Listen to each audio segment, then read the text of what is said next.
Today's main event, Alaska and Hawaiian Airlines wedding planning. We've all been invited to the wedding, but we have nothing to wear. We're gonna Well talk done. about how to plan for this big wedding. How many miles should you have in your account to get ready for the big event? And I was a DJ in a past life. I DJ'd a lot of weddings, so I have some experience here. So hopefully I can help you figure this out, Alaska and Hawaiian.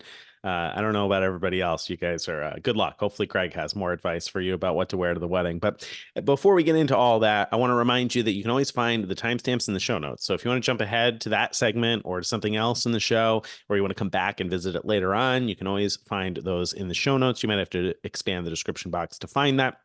Wherever you're watching or listening, don't forget to like this, give us a thumbs up, leave us a review, leave us a comment. Let us know what you thought, what you agreed with, what you disagreed with, what you think differently. We always love to hear from you guys. All that out of the way, let's drag out this week's giant mailbag. All right. Today's giant mail is tiny. This is in reaction to last week's show and on our Ask Us Anything.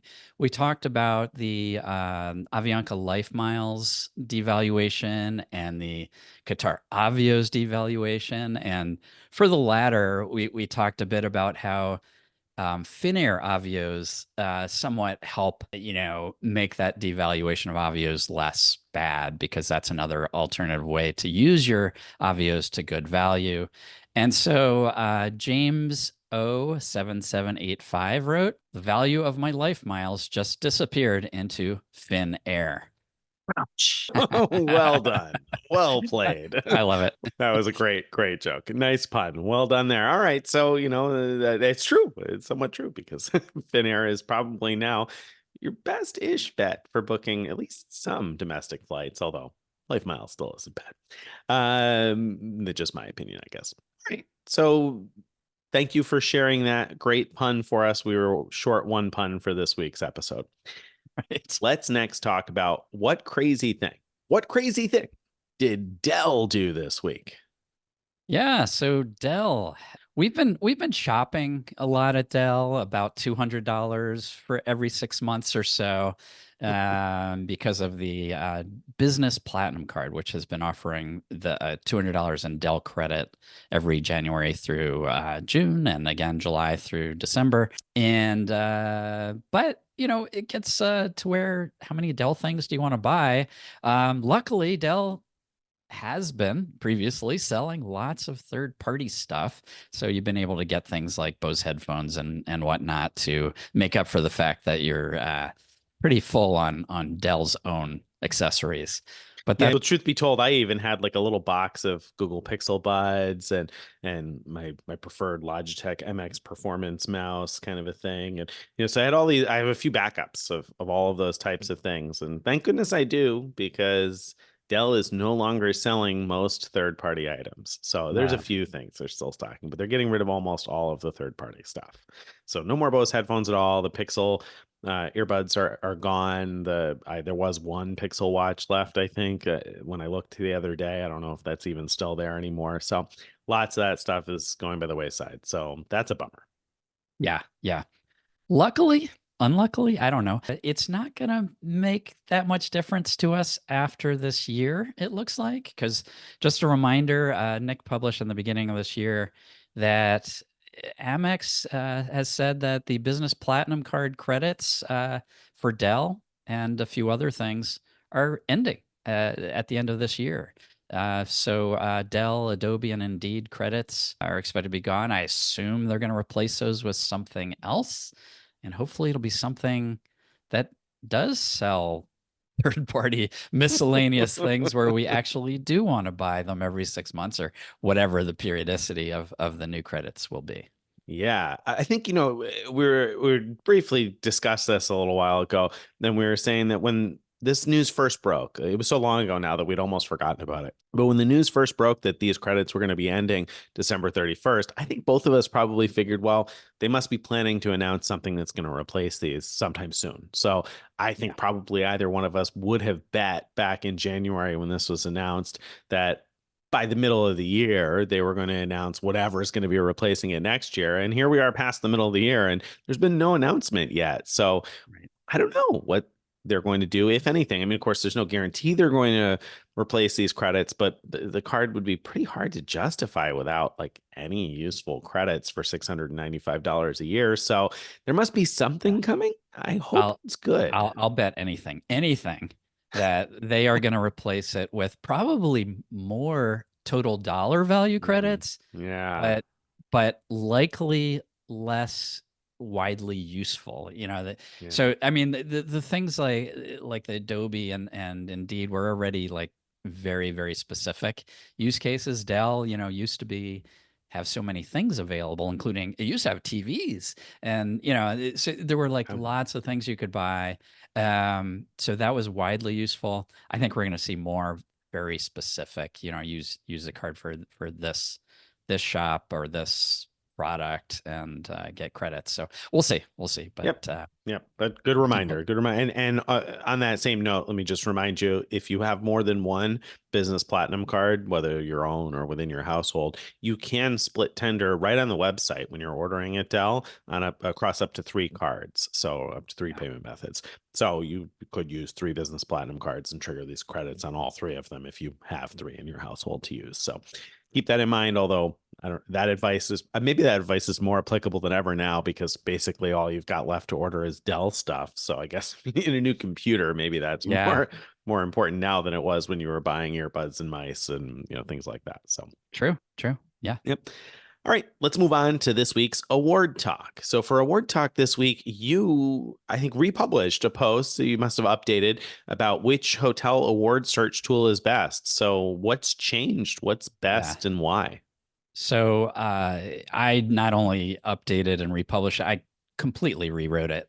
So I had first published it not that long ago. It was Yeah. early this year, comparing hotel award search tools, and at the time there was only one tool that did a credible job of what you'd expect an hotel award search tool to do, which is I'm calling it trip planning, and that's where you want to just say, I'm going to this city during these dates. Show me what hotels are available and show me, the point prices and the cash rates so I can compare and, let me figure out what I want to do. That's what I'm calling, again, trip planning.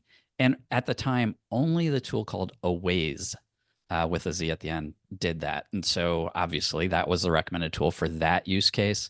But there's other use cases such as finding the best use for your free night certificates, like anywhere in the country or anywhere in the world. Another common use is you have your heart set on a particular hotel that's theoretically available with points, but you can't find award availability. Do the tools help you find when it is available and or alert you when it suddenly becomes available? And so those are the types of things that I'm looking for. And a whole bunch of tools either came on the scene or have updated to where now they do trip planning. Some of the trip planning ones have added features that do other things. So what was interesting is that Awaze, which was the only one before, now came in second place for trip planning. Hmm. Points, yeah, added a very nice trip planning feature to their search tool, which was originally just about flights. So they came in number one.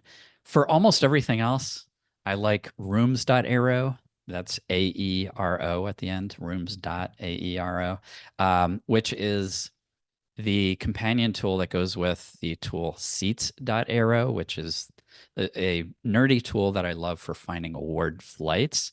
So they now do hotels pretty darn well. And I've talked before on previous shows about how you could use it to find things like really hard to get small luxury hotels of the world properties available to book through Hilton. Sometimes it can be really hard to find those awards, especially because sometimes they have things like a minimum 3-night stay. Rooms.aero automatically tells you that there's more availability for 3 nights. And so we'll show you what's available for 3-night minimums. And no other tool does that, or at least none do it well. Yeah. Yeah. So interesting. Yeah. This is something that I think is really useful. A lot of people have wanted it for a long time. And so it's great to see some more players in the game here. So very useful stuff there if you're trying to plan your trips. I know that I often get bogged down with having to search multiple different things when I'm not using one of these tools anyway. And searching in a million different apps is such a pain. So having a few for these purposes is great. And that's a fantastic resource to check out. Yeah. That's not it for Award Talk this week, though. Next up, we've got Radisson Rewards offering instant top tier status. Now, you might have heard me say Radisson Rewards there and been like, what? Radisson's part of choice, isn't it? But if you weren't around the game a few years back or don't recall, you may not know that Radisson split into two different things. And so there was one big Radisson program that covered all of the Radisson properties across the world. But then at some point, they split into Radisson Americas and Radisson rest of the world. And Choice Privileges bought Radisson Americas. So Radissons within the United States and within Central America, and I assume South America, are now part of Choice Privileges. However, Radisson properties like in Europe and Asia and that sort of thing are part of Radisson Rewards still, which still exists. And so you can get top tier elite status with Radisson by just like clicking through a link and filling out Click some a info, link and right? sign up. Yeah. Now I need to caution very heavily that I don't know if this will be working by the time this show publishes. That when we first published this post about it, the link not quickly, but not that long after we published, that link stopped working, but then someone found another way to do it, and we republished it with a new way. But anyway, we'll put in the show notes a link to that post, and you could check out whether it's still alive, that feature. Because why not sign up? You get things like free breakfast and room upgrades and things if you stay at a Radisson international property. All right. And finally, we've got a nice surprise. You got a little surprise this week from Marriott, huh? Yeah. So I have a Marriott stay coming up, just a 3-night stay. And Marriott sent me an email. It said, "Thank you for being a valued Marriott Bonvoy Titanium Elite member. We're excited to host you for your upcoming stay. In appreciation of your continued loyalty and to help make your upcoming stay special, we're pleased to provide you with a $50 Marriott Bonvoy promotional e-gift card." So boom. What? What? $50 just out of the blue. That's great. So it expires just about 3 weeks after check-in. Hmm. I do need to use it on this trip, but great. I'll plan on doing that and enjoy it. So thank you, Marriott. Nice little surprise and delight there. I've never heard of that from Marriott before, but exciting if they're going to start doing that kind of thing. That'd be great. I'm sure that people would appreciate that and probably would drive spending on property. So it seems like kind of a smart move, particularly with their, top tier members, so to speak. Although I suppose Titanium isn't necessarily exactly top tier. Ambassador is sort of top tier, but Titanium's the top tier you can get without spending 20,000 or 23,000 or whatever the odd number is nowadays Right. in order to get that status. So yeah, that's nice. It is nice, and I would guess that there must be an element of randomness to it. I doubt they do it Yeah, for all right, titaniums, right, going right. forward. I'm sure they don't, but it's cool that I got picked. All right, that brings us to this week's main event. Main event time. The Alaska and Hawaiian Airlines wedding planning. Okay, so a little background here. Late last year in 2023, Alaska Airlines announced that its plans to acquire Hawaiian Airlines, and we all kind of held our breath because, basically, here's what was said. Should the Department of Justice know of any reason that this couple should not be joined, speak now or forever hold your peace. So we all held our breath, waiting to see what is the Department of Justice going to say, if anything. And just last week, Department of Justice allowed its review to expire without voicing an objection. So it looks like wedding planning is full on, despite that fear of the The wedding is on. wedding is on. Yeah, that's great Um, news. That's great news for yeah. whoever it is that predicted that this merger was going to go through. Because of course, we had our frequent miler predictions at the beginning of the year, and I don't know if everybody agreed with whether or not this was going to go through. So I actually didn't double check to see who predicted what. But both Tim and I predicted that it would go through. So Mm. our predictions are looking good, although we're both so far behind Steven, who got a bunch of predictions right already, that it's not going to really matter. But anyway, so in light of the Department of Justice's silence, the DOJ's silence, our listeners and blog readers have written in. They want to know. So Mo wrote, the Department of Justice just approved, they don't really approve, but they failed to object to the Alaskan takeover of Hawaiian. Do you think it's worth it to speculatively transfer Amex points to Hawaiian in hopes they'll become Alaskan miles? I do use Alaskan miles a lot, but they're hard to come by. That was from Mo. And we will try to answer that later in this show. And John in Kerataro says, back when the merger was announced, frequent miler discussed on podcasts whether applying and earning a sign-up bonus on the Hawaiian Airlines credit card would make sense. Thoughts on this route? And again, we'll get into answering that at the end of the later in the show.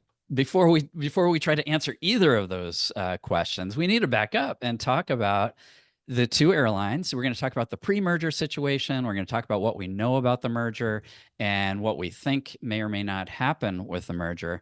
Then we can get back to say, do those things make sense? Okay.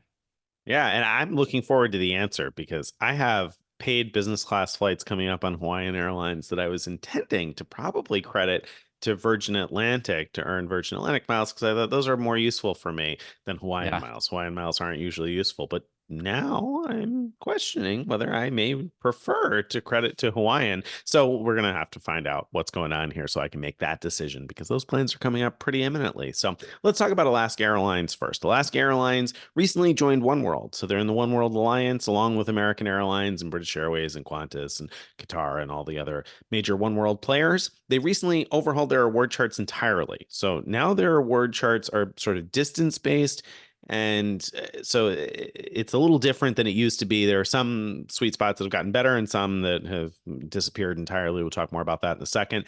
But the nice-ish news here is that since there was recently that major overhaul, it's pretty unlikely that we'll see a major devaluation anytime soon. I mean, more or less, they've set where they want their award charts to be, and I expect they'll probably stay that way for quite a while. And they supposedly have pledged, they've promised to offer mixed partner awards by late 2024. We haven't seen it yet, but it's not late 2024 yet. So that'll be interesting because, of course, the way things stand as we were recording this, you can only mix Alaska plus one of their partners. You can't mix two of their partners on an award, which is frustrating because oneworld has so many great partners and Alaska has relatively few routes within the United States, especially if you're on the East Coast anyway. So that makes it a little more difficult. But when you can mix an American flight with one of their foreign partners, that will be pretty exciting, I think. So, I mean, that sounds pretty good, but that's not all. There's more stuff to like about Alaska as well. Yeah. I mean, there's a lot of things to like. And I want to say, for those of you who knew the old program, we're not talking about that now. I know that some people are very upset about like things that were lost in the old Alaska Airlines program. But if we just look forward at what the program has now, there's a lot to like. You still have free stopover on one-way awards. So on a round trip, you could have two free stopovers. You still have free changes and cancellations. Now, there is an $11 or $12.50 partner award booking fee. That I hate that they impose that, and you don't get that back if you cancel. But still, it's free, completely free changes. Cheap short distance partner awards within the Americas. We're talking economy as low as 4,500 points and a business class as low as 9,000 points. So this is a special. Alaska miles are the cheapest way to book, for example, like short distance American Airlines flights. Qatar Avios was previously like a really good alternative because those points are easier to get. But now that Qatar has devalued those awards, Alaska is clearly the best for these short distance flights. It's so cheap, and even worldwide. So that was specific to the Americas, where it starts at 4,500 points, but worldwide, if you for flights under 1,500 miles, you're talking about economy starting at 7,500 points and business at 15,000. So those are good prices too. You've got business class awards to Europe starting at 45,000 points one way. from most of the U.S., you're looking more at 55,000. Both of those are great prices. Now, in some places, you're looking at 70,000, which isn't a great price, but it's competitive with most other programs, so that's still good. I love that. So Iceland Air has what they call first class, but it's really regional first class. So anyway, if you're booking Iceland Air in first class or business class, I mean it's the same thing. You're getting just a bigger recliner seat. You're not getting like what we think of as international first or business class. So one cool thing of this program is they price those awards as if they're premium economy rather than business class, and so that's great because they're just not worth as much as international business class. So you're talking about from the U.S. to Reykjavik, 30,000 or 35,000 points depending on where you're flying from. That's pretty cheap. And then that's for again Iceland Air's front of the cabin. You can fly all the way from the U.S. West Coast to New Zealand for 75,000 miles in business class, or from the U.S. to Asia in business class for 85,000 miles. So there's some good, in some cases, great prices, but in most cases, we're talking about solid value, if not like amazing value. Well, and the thing is, it's solid value, if not amazing. And then if you're someone who wants to plan a stopover, then the value becomes really good because a Oh, lot of other absolutely. programs don't allow that at all. And so you'd be paying for an additional award. So you're looking at prices that are in most cases fairly comparable to what other programs charge, but you can get more value if you're interested in doing a free stopover. And I love that about the Alaska's program. That's one of the most interesting features, I think. So, I think that that's worth keeping in mind. But Alaska miles are hard to get. You can't get a whole ton Yeah. of them very easily, right?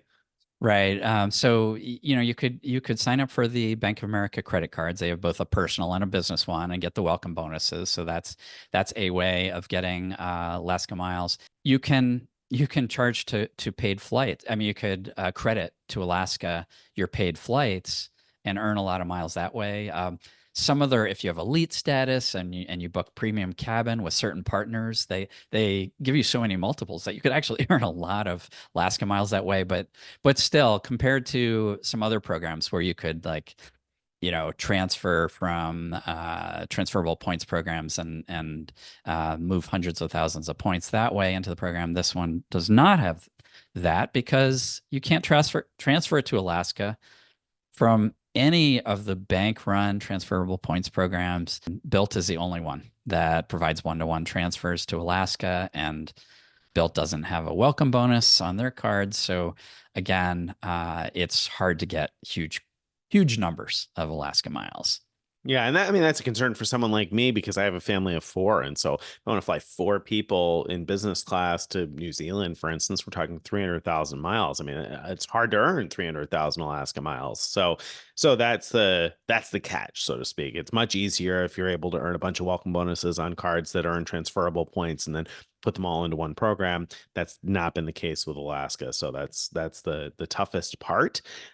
But if you can get them, there are those good values. Now, speaking of other good things about Alaska, their credit cards, speaking of their credit cards, offer a companion ticket. And if you're a newer card holder, then you have to spend $6,000 on the card over the course of the year in order to earn your companion ticket. If you have one of the legacy cards from years ago, then you may still get that as an annual benefit.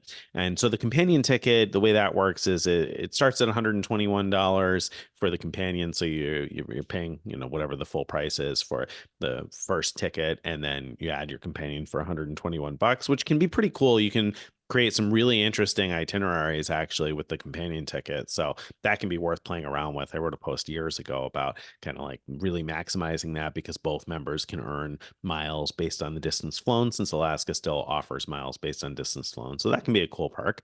And then what do you get, some other tidbits about Alaska? Yeah, just for people to know, like some miscellaneous other stuff, like their primary hub is in Seattle. They currently don't have any, to my knowledge, any wide body aircraft.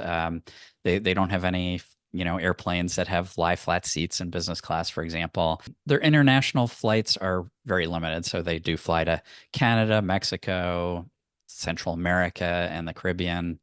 very few flights to those locations. But so they're not really an international airline. They're barely. And so that's just some background because Hawaiian Airlines is different in a number of ways. So let's now talk about Hawaiian Airlines. So first of all, there's very few great uses for Hawaiian miles. Yeah, you could get some decent value booking Hawaiian Airlines itself with miles, but only when they have their like Savor Awards available, which they don't seem to offer very often. And you can use miles sometimes at very good value to upgrade Hawaiian Airlines flights. But again, finding that and actually using it is can be difficult. So when comparing the usefulness of miles, Hawaiian to Alaska obviously has way more valuable uses. However, Hawaiian has wide body jets, unlike Alaska. They do have lie flat business class seats. And so they have some, physical assets that are pretty exciting, including international destinations where they have gates they're allowed to fly to. And they do fly to South Korea, to Japan, to Australia, to New Zealand, to Tahiti, and to the Cook Islands. So these are all things that, Alaska doesn't have and Yeah. would be getting with a merger. And, and Um, and not only does Hawaiian have them, but they've got like a brand new seat on their 787 that looks really nice. Unfortunately, I'm booked in Hawaiian Airlines business class, but I'm not going to be flying on the 787. I had that booked initially, but changed plans around a little bit. So I'm not going to get to fly that new suite, but it looks really nice. So not only do they have lie flat business class, but they've been investing in a new product that's going out on the planes. So that's pretty exciting. And again, some of those destinations are places that, Alaska never could have taken you before. So that's pretty cool. And getting Hawaiian miles is a little bit easier, or significantly easier, I guess we would say, particularly because you can transfer from Amex membership rewards points. So you'll pay the excise tax that Amex charges because they charge some extra money on transferring to US based programs. They don't charge that when you're transferring to foreign programs, but US based programs like Hawaiian Miles, you pay some small little percentage of the number of miles up to, I think, a max of $99 or something like that, if I remember correctly.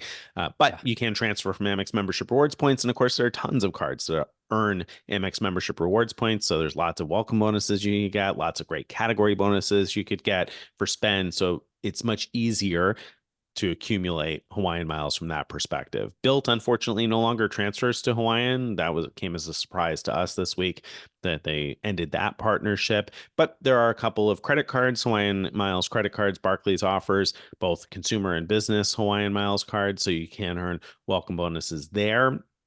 And a kind of nice benefit. This is one that someone pointed out to me years ago, and I didn't believe it when they told me. It was a friend that didn't know much about miles and points, and she told me this, and I was like, "No, I think you're misunderstanding something there." And then, silly me, I didn't. I was the one who didn't understand it correctly or hadn't looked into it well enough, because card holders can send and share, or send and receive, share miles with other people for free. So if you've got the Hawaiian Miles card, you can transfer your miles from you to somebody else for free, and that's pretty cool. So the wording on that is, if you have the Hawaiian Airlines Mastercard, if you're a primary card holder, you can send and receive Hawaiian miles from friends and family online. So I haven't done this yeah. because I'm not a card holder, but apparently you can do it right on the website. Yeah, yeah. So that's really interesting because if you have family members that don't have the card, but you do have the card and they want to send their points to you, apparently that's free even in that direction. Mhm. So that's really cool. And it's going to play into our discussion about whether it's worth signing up for some Hawaiian Airlines cards now. Okay. So to grossly oversimplify what we just said about the two programs, Alaska has an excellent rewards program. Hawaiian Airlines has long haul aircraft with lie flat seats in business class, and they fly to international destinations. Okay. Yep, So there's that's two the good short of it. things that are coming together, right? Well, and the nice thing is that Alaska has the excellent rewards program, and that's the awards program that they're going to keep, right? So let's talk Yeah, about yeah. the merger info. Yeah. So here's what we know about the merger, or what we believe. The brands will be kept separate. So Hawaiian Airlines as a brand will still be advertised. You'll still be booking flights on Hawaiian Airlines, but there will only be one loyalty program. They'll be merged into Alaska's mileage plan program. And so when you book flights on Hawaiian Airlines, you're going to be earning miles and elite credits and whatever within that mileage plan program. I don't know that they'll keep the name mileage plan, but you get the idea that they're gonna keep the good programs and jettison the one of questionable value, which is good. Um, Miles, if you have Hawaiian Airlines miles, they'll convert to mileage plan 1-to-1. Now was not that's not been made publicly official, but it was confirmed to beat of Hawaii by Alaska Airlines. That's what they reported. Also, separately, Hawaiian Airlines did report publicly that their miles would not lose value in this transition. So that indicates that a 1-to-1 transfer, because they'd have some explaining to do if they said that and then it didn't convert 1-to-1. So I feel confident about that the miles will convert 1-to-1. There's a lot we don't know. The timing of any of this. We don't know when any of that will happen. So even if the merger goes through pretty quickly, that doesn't mean the loyalty program will merge quickly. We don't know what will happen with elite benefits. So Alaska has some really nice elite benefits that we're wondering, are those going to apply to these long haul international flights that, previously Alaska didn't upgrade people for free on long haul international because they didn't have any. So they don't have any terms and conditions currently that would prevent that, that I'm aware of. What about those companion tickets that come with a credit card? Will we be able to use those? Will we be able to fly Hawaiian, to New Zealand or Cook Islands or wherever and add a companion for free? Seems really unlikely, but we don't know. Will Alaska take over some of these destinations? That is like, will they fly? Will they move these wide body jets to, for example, Seattle, their hub, and fly directly to some of these international locations? Because that would be really nice for those of us on the U.S. mainland. Because currently to take advantage of Hawaiian's international destinations, you have to fly first to Hawaii and then onward. So that would eliminate that. What's going to happen with Amex membership rewards transfers to Hawaiian Airlines? Will that still be a thing? Is that going to go away? Are they going to change it to transfers to Alaska? We don't know. I'm going to stop for a second. Do you have a prediction on that one, Nick? I no, I'm kind of perplexed. I don't think that Alaska will become a partner. My guess is that that's not going to happen. I wonder like how separate the brands are going to be though. You hinted at something that stuck out at me right away, and that is I would predict that they're not going to call the program Alaska Mileage Plan in the long run because they're not going to market two different airlines Yeah. with a loyalty program that's branded with Alaska. It just wouldn't make sense for somebody flying Hawaiian to be like, wait, I'm earning Alaska miles. So it doesn't make any sense. It'd be confusing for ordinary Right. consumers. So I expect that they're going to change the name of the program. However, if they're still going to market it as two separate airlines, maybe Amex will continue to transfer to the Awesome. Hawaiian, like as though they're transferring to Hawaiian, and it's going to be Hawaiian Avios. I use Avios because Avios is one of those programs that applies to several different programs that kind of have separate but equal and intertwined stuff. So I don't know. Maybe this will stick around. I'm kind of surprised that there is a transfer bonus scheduled like during the time when we're all finding out about this stuff because I would have thought that they would have not run a transfer bonus if they were intending to end that relationship. So Yeah.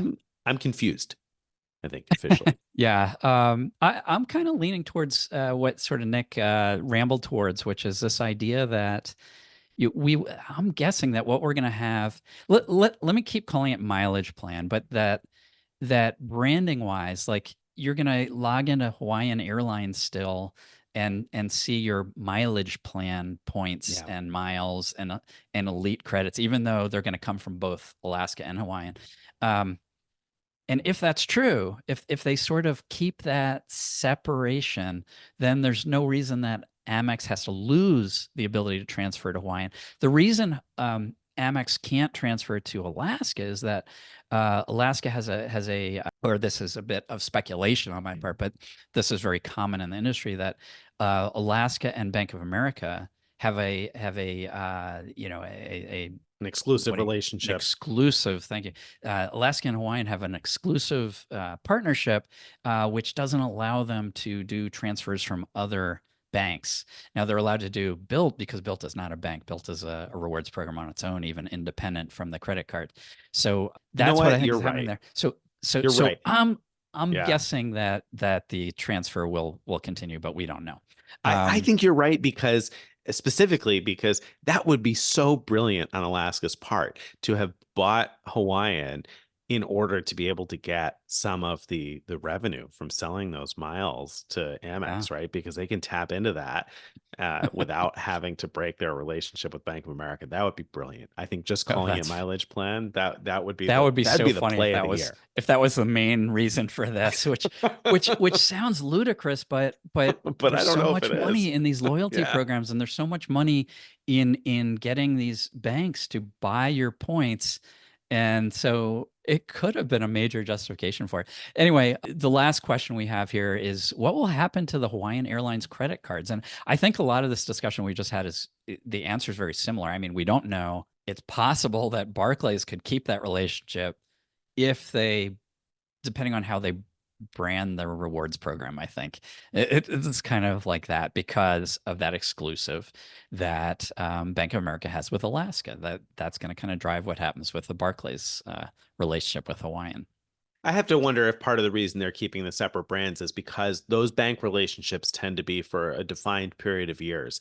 And so I don't know when they last re-upped their contracts with these various programs, but it might make sense to keep the brands, to keep marketing both brands because Hawaiian Airlines has a partnership with Barclays and it's got to either persist or they lose it. So yeah, I mean, maybe that's why they're keeping the separate brands around. But yeah, interesting stuff. So all right, I mean, we speculated a little bit about this. So, what do you think? Like, should you jump on the transfer bonus? Because there's a transfer bonus as we're recording this that's going to end relatively soon. So, right now, Amex membership rewards points right now as we record transfer to Hawaiian Miles 1-to-1, but there's a 20% transfer bonus through August 31st of 2024. So shortly after this publishes, you want to have very much time left to take advantage of this, but there's a 20% transfer bonus. So if you were to transfer over 100,000 Amex membership rewards points, you'd end up with 120,000 Hawaiian miles that we're fairly confident will become 120,000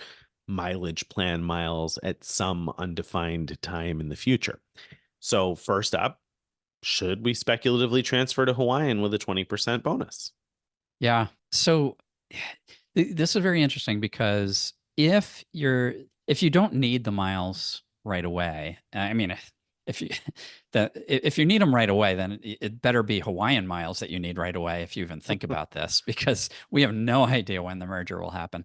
Um, and so, assuming you don't need them right away, there's another question here, which is like, should you just wait till the next transfer bonus? There seems to be one about once a year, sometimes twice a year. They're usually 20 to 25%. So, if we thought this relationship was going to continue with Amex, if we're confident in it, there's really no reason to rush and get in on this transfer bonus as it exists right now. If you think there's a good chance it'll go away and you're willing to gamble a bit that, all the other pieces fall into place so that these miles will become Alaska miles. And if you highly value the Alaska miles mileage program, then I think it does make sense. But because of all those ifs and buts, I'd say the only situation in which you should even consider it is if you have so many Amex points that even after you do a transfer, you've got plenty for other uses. So if other stuff comes up where transferring to some other program makes sense, you still have plenty for doing that.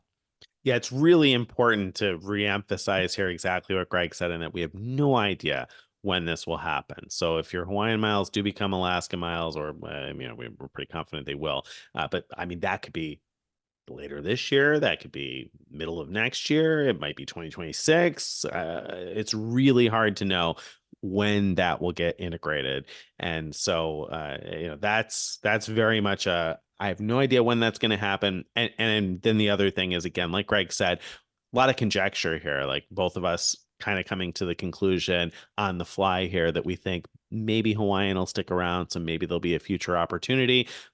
When I say Hawaiian will stick around, maybe Hawaiian will stick around as an Amex transfer partner, but we really don't know. I mean, we're totally making guesses on that. So very hard to say whether they will or whether this transfer bonus will expire. And then all of a sudden on September 1st, maybe Hawaiian goes away as an Amex transfer partner altogether. And we could be totally wrong on that. So I want to Right. mention that as well. But okay, so if you have tons of Amex points and you're willing to take a gamble and roll the dice here, maybe you could go ahead and take advantage of that transfer bonus. I think Yeah. an interesting separate question, maybe even more interesting by some token, is should we get Hawaiian Airlines credit cards right now? Because you've got both consumer and business Hawaiian Miles credit cards. Might those go away?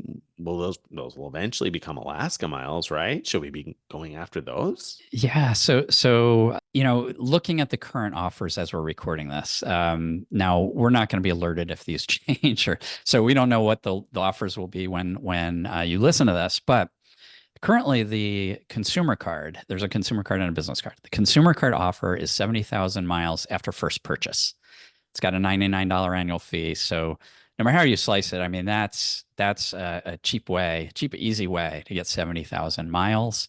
And as we said, we're confident they'll eventually become Alaska miles. So I think that's a great deal. The business card, not as much. 50,000 points after 4K spend we've seen bigger, better offers on this one. So personally, I'm looking at these things saying, I like the consumer offer. I like the idea of going for it. Are we potentially missing out? Because if these stay around, maybe we're going to see promotional 100K offers, or something in that range. But as things stand right now, I mean, there aren't a lot of great offers that have no spend requirement except first purchase. This is one.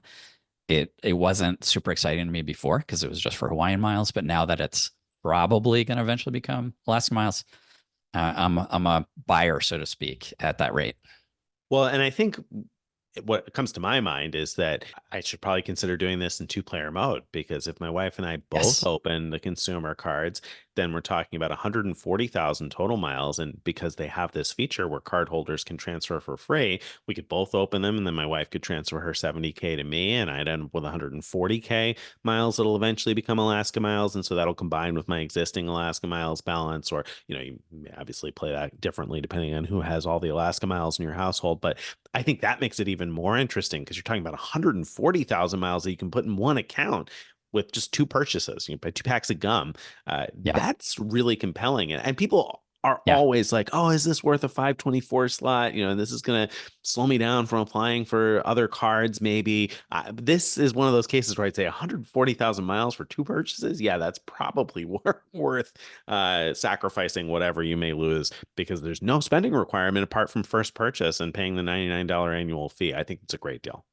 Right, right. And if you're talking about multiple people and there's just one person who you're trying to keep under 524, then you can consider don't have that person sign up for the card, but the others can do so. Because that's what I'm debating in my mind right now. So I'm the only one in my family who's really close to 524. I think I'm at 424 right now, which means that if I sign up for this Hawaiian Airlines card, I'm going to have to wait a while before I can be eligible to sign up for a Chase credit card because of their 524 rule. And I'm leaning towards doing that anyway, because but let me just say first, I'll probably apply for the latest and greatest Chase Inc. offer before I apply for this Hawaiian Airlines card. But my wife and son are well, they're well under 524. They could each sign up for this card. And then we could put all of the points together. I'm also thinking of these two questions about the transfer bonus and the signing up for the cards as I'm thinking of it all holistically, because in my family, my wife actually has the most membership rewards points. And the reason for that is because we both tend to do things that earn lots of membership rewards points. But when I'm spending them, I'm almost always spending them out of my account. and I do most of that travel planning, at least with terms, with respect to flights and award bookings. So for the transfer bonus, it's kind of cool to think we can transfer my wife's Amex membership rewards points to her Hawaiian Airlines account. Now I could do it to mine too, because I'm an authorized user. But if I wasn't, we could transfer to her Hawaiian account. She'll also get the credit card. It'll be easy to move those points, theoretically easy, from her Hawaiian Airlines account to mine, and then long term they become Alaska miles, so or the Wow. equivalent of Alaska miles. So the key point there that Greg is making is that if you're a Hawaiian Airlines card holder, you're not limited to only moving the points that you've earned from the Hawaiian Airlines card. Whatever Hawaiian miles you've got, whether you've earned them from Yeah. flying or you've earned them from transferring from Amex, then you could move those to another card holder. So he's saying his wife could earn the 70,000 point bonus on the Hawaiian miles card and also transfer 100,000 membership rewards points to However many. Alaska and up with 120, however many it may be, and then move all of those to Greg for free. So I think that's really interesting too. That's a great way to look at it. So, through that lens, if you're somebody who's got lots of Amex points, and I know there are probably a number of readers out there who do, and this appeals to you, the caveat again is that we have no idea when this is going to happen. It might be years before you have Alaska miles out of this. So it's very, very hard to say. Alaska didn't move terribly quickly with creating their One World award chart. So I'm not super hopeful that this will happen as fast as anybody wants it to. But if you're Yeah. willing to gamble and play the game a little bit, and we all, gamble and play the game now and then I think it's pretty interesting. I mean, because there haven't been many ways to accumulate a lot of Alaska miles, this would create, a nice chunk of miles. So yeah, I think we'll probably get the Hawaiian cards in my household, which is something that's a sentence I never thought I would say because I Right. never, Right. I never had that much interest in the Hawaiian cards. So this certainly changes the game. Yeah, yeah, and with the Hawaiian card, I think it gives you like a free check bag, so it makes flying Hawaiian Airlines around Hawaii more competitive with Southwest, and so there's other benefits too, not just the miles. All right. Well, I think that wraps up this week's main event and brings us to this week's question of the week. All right, this week's question of the week comes in from a reader who wrote us with a problem that we're probably not going to be able to fix or advise you on, unfortunately, spoiler alert, but hopefully out of the question comes maybe some useful information for other people out there listening. So this reader writes in and says, about a month ago, my wife booked a one-way partner flight through her Flying Blue account for me. I'm able to see the reservation both on the Flying Blue website and on the partner website, which in this case was Copa. I could pick the seats and got all the usual documents and notifications before the flight. But when I showed up at the airport, Copa could see my reservation, but informed me that the ticket has been revoked. No explanation was given other than to call Flying Blue. Surprisingly, I was able to get a hold of them with little wait time. They didn't seem to know the reason for the ticket being revoked, but were able to redeposit the miles and refund the taxes and rebook. However, even with the new confirmation or slash ticket, it was revoked again at the Copa counter. And by that point, then it was past the check-in time for the flight. So the reader ended up having to cancel the trip because it was going to be a short trip anyway.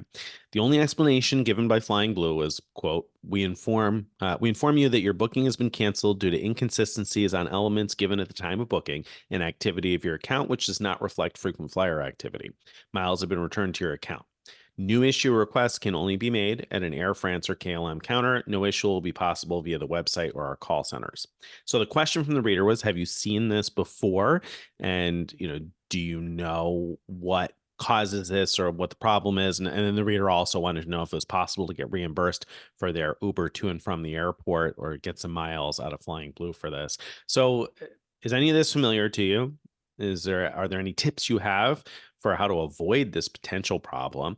And do you think there's any compensation that's going to come of this? Yeah. Wow. That's awful. I mean, gosh, that particular combination of things is new to me. That's really, when I saw this question, I was impressed by how the person seemed and how they worded Right. things. Because normally somebody would be like outraged at what happened. Sorry, when you get this type of email, it'd be from somebody who's like outraged and it's like, can you please write a post and tell everybody that they should never book with Flying Blue? And that wasn't the Right. type of email this was at all. It No, was it like, wasn't. It wasn't. yeah. I appreciate that a lot. So what this brings back to mind for me is a while ago, Flying Blue was doing things overzealously to combat fraud, or at least that was what they claimed that was the purpose. And so brand new accounts that booked awards were subject to things happening that weren't good. I I don't know I don't remember any stories of someone actually going to the airport and all seeming to be fine though. That's new to me. But if this is what's happening, like if this was booked from a new account, then they had just transferred in miles, something along those lines, that might explain why this was treated badly. And so what you could protect your a way you could protect yourself is if you're thinking of booking with Flying Blue someday, might as well create an account now, and that way by the time you transfer miles in someday, hopefully your account is seasoned enough that it won't be kind of flagged as potential fraud. But I don't know. That's my first thought. Do you have any other thoughts about that? Yeah, so I mean, the same type of thought. So I haven't heard, no, like Greg said, never heard a situation that exactly mirrored this. However, like Greg, my first thought was, well, years ago, Air France was really known for being overzealous about this, and this was exactly the type of thing that they would tell people that they'd have to go to a ticket counter in order to book a ticket when they had a fraud alert on the account. And what seemed to trigger those in the past. And again, this is not something that they've seemed to have had issues with over the last few years, but what seemed to trigger it was almost always it was a brand new account. And so if it was a new account and the miles had just been transferred in from a partner, not earned through flying activity, then they would get overzealous about this, like you said. And it seemed like they fixed that. So I was really surprised to see this because I haven't heard a story about this in years. Yeah. However, we did have a conversation a while back with someone in the know about how these points transfers work, and they tipped us off to the fact that in many cases there are some specific minimum requirements, and it varies from program to program in terms of how old your account needs to be before you've transferred miles in, before you try to book something, before it triggers one of these events that Yeah. causes a fraud alert. And so exactly what Greg said, open frequent flyer accounts with all of the various programs that you think you may use someday now, because some of them are going to want your account to be open at least 7 days before you transfer miles in. Some of them, it might be 30 days, it might be 45, it might be 90. So get those accounts open now for all of the frequent flyer programs that you might use. My wife ran into a problem like this year or two ago. She had a bunch of Amex points and wanted to book an Emirates award, and so it was easy to just transfer to her Emirates account, or so I thought. But it was new. I helped her create an Emirates account, transferred over 200,000 miles right away to book an award, and that locked it up. And it was like a couple of months before I got the fraud alert unlocked on that. So needless to say, the award that we wanted to book didn't happen, and now she's still got 200,000 Emirates miles that we haven't yet put to use. And so this piece of information I thought was valuable for people out there to know that you Yeah. want to create those accounts sooner rather than later. Right. Also, the other thing is one of the things that they're trying to prevent is resellers of miles. And so a common way this reselling works is, as you say, I've got all these like Amex points I want to sell, and they would alert you, okay, someone, or maybe they would take over your account, but whatever. The way it would work is basically your miles would get transferred to, in this case, let's say Flying Blue, and then those and that Flying Blue account would be used to book someone else to fly. And so I think this situation was probably confounded by the fact that it was his wife's account that booked him and not also her. And so it looked similar to the pattern of these selling miles situations. Yeah, and so that's also a very good point that you can do that with most programs. You can use your miles to book a ticket for somebody else, and you don't have to be traveling with them. But and again, I don't know all the details on the wife's account here, but if the wife in this case had never booked a ticket before and just transferred in miles to book a ticket in somebody else's name, particularly maybe if their names don't match, maybe they don't have the same last name or something like that, then those are things that are more likely to trigger fraud alerts. Also, sometimes tickets to and from certain countries are more likely to get caught with fraud concerns because of higher instances of fraud potentially. I know that, for instance, mileage brokers, or from reading about it in the past, that tickets, one-way tickets to and from Asia have in the past anyway, often drawn more scrutiny if they're made for someone like Greg said, that you haven't ever booked a ticket before. Perhaps it doesn't seem connected to you in some way. Now, that said, I've booked tickets for friends and family members to travel without me to and from Asia and one way award tickets and never had a problem with them. So if you're listening to this and you're like, ooh, I'm scared, don't be scared. In general, these things don't happen often. They're pretty rare and it stinks that they do. And I hate that it did in this case, especially the way it all went down. I'd be pretty upset about it. So that really stinks. But those are some safety tips anyway that hopefully will help others not run into this problem. Now, all that said, this happened. And so now what can you expect? And unfortunately, I don't really have any good news for you because I don't think it's likely that Air France KLM is going to cover your Ubers to and from the airport. They're under no obligation to do anything, which again, really stinks given the situation. But to my Yeah. knowledge anyway, they wouldn't I be, mean, you wouldn't be you due know, compensation. yeah, backing up a little, it's understandable that they may have identified it as fraud. It's inexcusable that they Yes. didn't alert at least the wife, the person who booked the flight, that there was a problem with it. Like, I mean, Yeah. how can that Inexcusable. how can that be? Inexcusable That's is right. inexcusable, to allow someone to actually show up at the airport, not once, but sort of twice in this situation, without telling them there's something wrong with their ticket. It just makes no sense. That's not Terrible, ideal. terrible customer relations. So that's inexcusable. So I mean, I do think that it's worth. I have no idea what they'll do, but I think it's worth, both of you separately calling into Flying Blue and complaining about the situation, what happened. I'm not sure that I would like specifically be like, here's my receipts to turn in to, reimburse, but rather say I had to pay to go to and from, I had to cancel my trip, blah, blah, blah. Can you do anything for me to make up for that? And maybe they'll award you points or something that you'll then not be able to use because they'll Hopefully not. Hopefully not. Hopefully future situations will work out fine. I mean, like we said, this isn't something that's it's not unheard of. That's why we're familiar with the idea, but it's also not common. I mean, both of us have probably booked tickets for other people lots of times without issues. But we're both also probably using our own accounts often enough for ourselves too, that kind of helps even things out and season it a bit. So do some seasoning with various frequent flyer programs. Stinks that this happens. Good luck. You should follow up, like Greg said, and ask for something. I was more so saying that I don't have high hopes that Flying Blue is yeah. going to do a good job handling it, but you're absolutely right. You definitely should ask for something out of it, and hope for the best. And then if not, in the future, if it's possible to transfer those to your account, if you're going to book a ticket for you by yourself, that may be preferable. And so worth mentioning in this case, I think the transfer was, if I remember correctly, or I don't know if I said it or I'm making this up, if it was from Amex, but remember that if your wife had transferred from Amex membership rewards points to her Flying Blue account, keep in mind that if she has added you as an authorized user and you've been an authorized user for more than 90 days on that Amex card, in the future, she could transfer from Amex membership rewards directly to your own Flying Blue account, which would probably reduce the chance of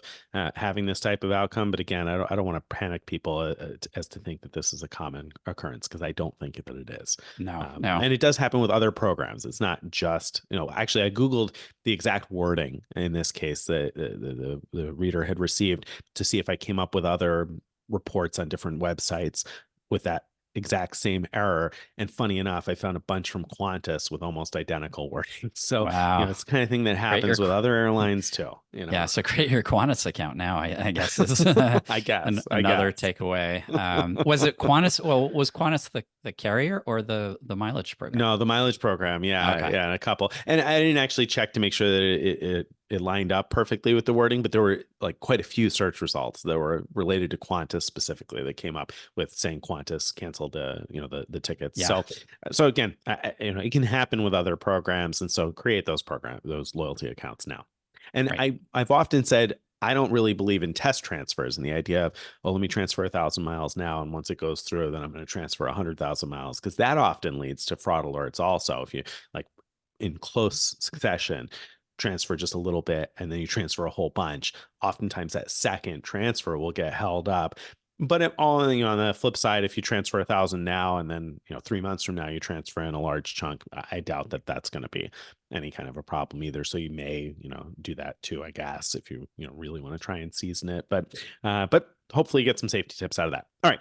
That brings us to the end of this week's episode. Hope you enjoyed today's show. If you did, please don't forget to give us a like, leave us some feedback, let us know what you thought about the show. Wherever you're watching or listening, don't forget that you should do those things and go to frequentmiler.com/subscribe to join our email list. Follow us on all the various social media. Join our Frequent Miler Insiders Facebook group. And we will see you guys again next time. Bye, everybody.